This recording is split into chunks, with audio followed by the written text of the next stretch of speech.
How does a woman who was terrified of her own voice manage to overcome her insecurities and even launch a podcast that hits home to hundreds of listeners every day? From managing insecurities about her looks, her features, and so much more, Melody Dunlap pens not only those problems, but also her solutions in her newest self-help book, How to Live in Security, Faith-Fueled Confidence in an Insecure World. She's the author, and her husband Joshua Dunlap is the producer behind it, and they're both zooming in with us today. How are you? Doing well. How are you? Great. Well, first, I have to say, I am so drawn to the title of this book, How to Live in Security. What are readers in store for? It's a nonfiction self-help book that is faith-based, and it's designed literally to help people overcome insecurity, to help you face and acknowledge that we all have insecurities, something that we don't feel confident about, something that makes us kind of disqualify ourselves from purpose or potential. And so the goal of this book is to help expose those things, expose the lies that we sometimes tell ourselves and the lies that we believe about our past, present, and future, and to help us show up with authority and authenticity in the world. Well, I love to hear that, Melody. And actually, as you speak, I think a lot of us are pinpointing some of our insecurities as well. We all have them. But since you both wrote this book together, was any of this based on your own personal lives or even relationship? Yeah, my husband, obviously being, my bestie and number one supporter, we have been dating since 2014. Yep. And then we got married at the end of the following year. So we've been married a little over 10 years.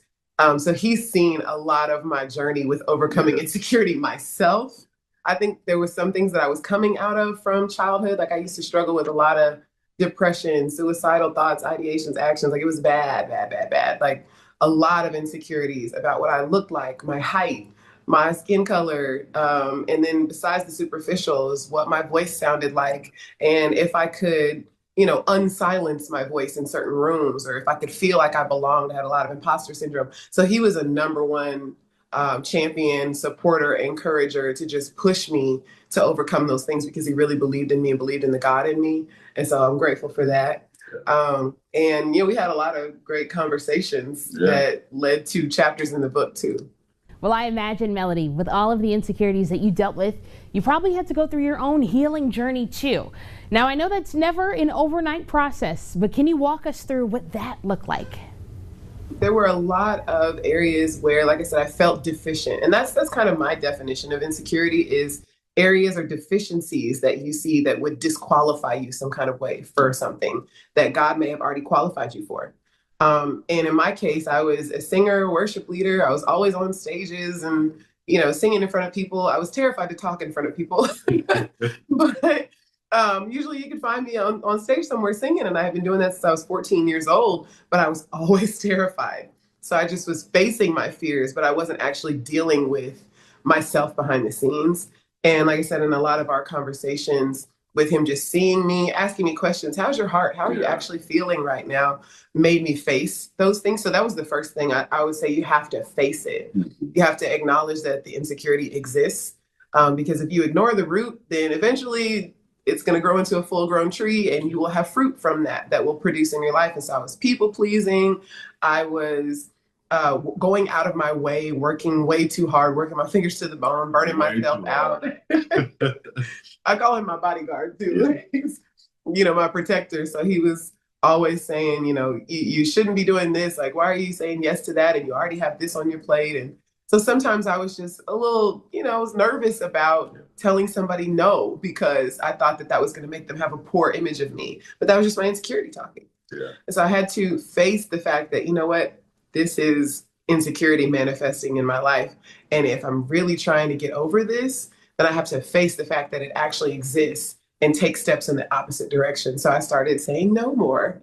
I had confessions that I would say over myself every day. I literally, even recently, I've had stuff I write on my bathroom mirror in dry erase marker, and I keep a note next to my bed every night. Like, there are things that I have as constant reminders of what my identity is in Christ, who God said I am. And that helps me to know for sure that I'm taking steps in the right direction. And now, going on 11 years later, she's, written a book about things that she's overcome. And I think it's a beautiful thing, a beautiful journey. I have a podcast now because of you, because he made me start talking on camera. I was terrified to do that because posting something on the internet nowadays is very vulnerable. Yes. But vulnerability is the only way to overcome insecurity. Vulnerability is truly the only way to overcome insecurity. Thank you, Melody. And on that note, we're actually going to go to a quick commercial break. But when we come back, we're going to continue this conversation with both Melody and Josh. Don't go anywhere. We are still speaking with Melody Faith Dunlap and Joshua Dunlap about their new book, How to Overcome Insecurity. But why don't we pick up where we left off? You both have some Michigan roots. Are there any moments that us Mitten folks will recognize as we read through the novel?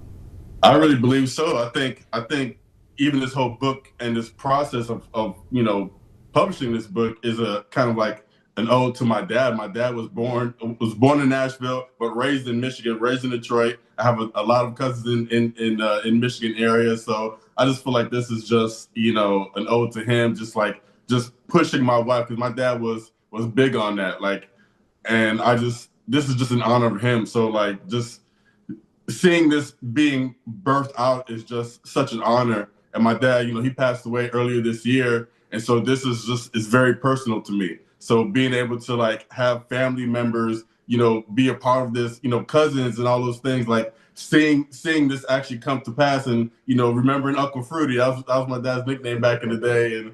And just, seeing this, come full circle, it's an amazing thing. So Michigan always has a special place in my heart. And I'm so glad that this has happened, and in honor of my dad as well.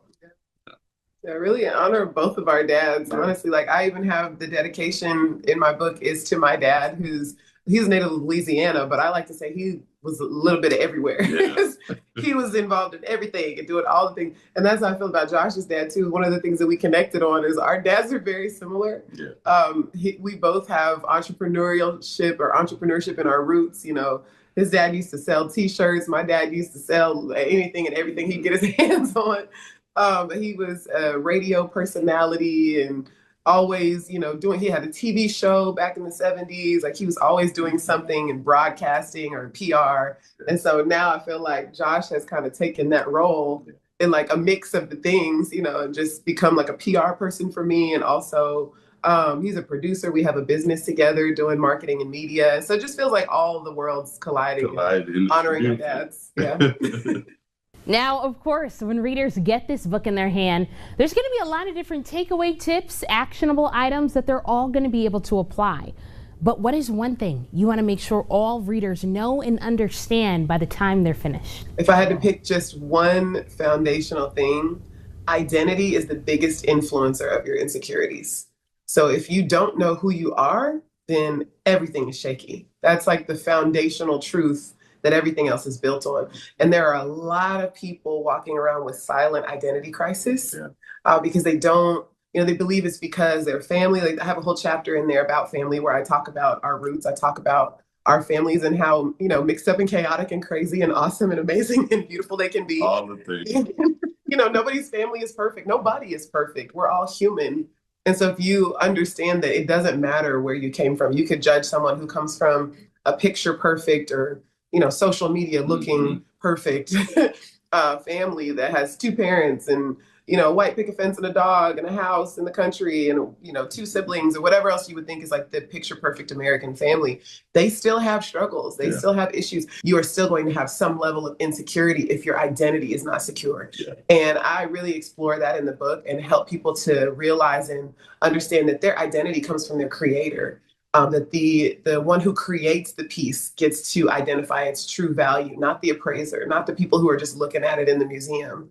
If you go to an art museum, you would want to interview the actual artist who created that piece that you admire so that you could see what was really in your mind. Why did you choose these colors, these lines, this shape here, And I think that that's what we have to do. We have to really just go back to the root and discover why we were made, who we were made for, and what our true purpose is in life. And when we're in our spot, then it's going to automatically produce confidence. Well, that is wonderful. It has been awesome chatting with you both. Last question, where can people actually pick up a copy of How to Live in Security? You can go to liveinsecurity.com. It's also available on all platforms, but this is just my personal storefront. So if you go to liveinsecurity.com, then you'll have links for the hardback, the paperback, or the ebook that's available through Barnes & Noble. And there's also Kindle version on Amazon. It's everywhere. Well, thank you both for joining us today and showing us the beauty and importance of being vulnerable. Take a look at the info listed below. You can head on over to Melody's website so you can pick up a copy for yourself. But thank you guys for joining us.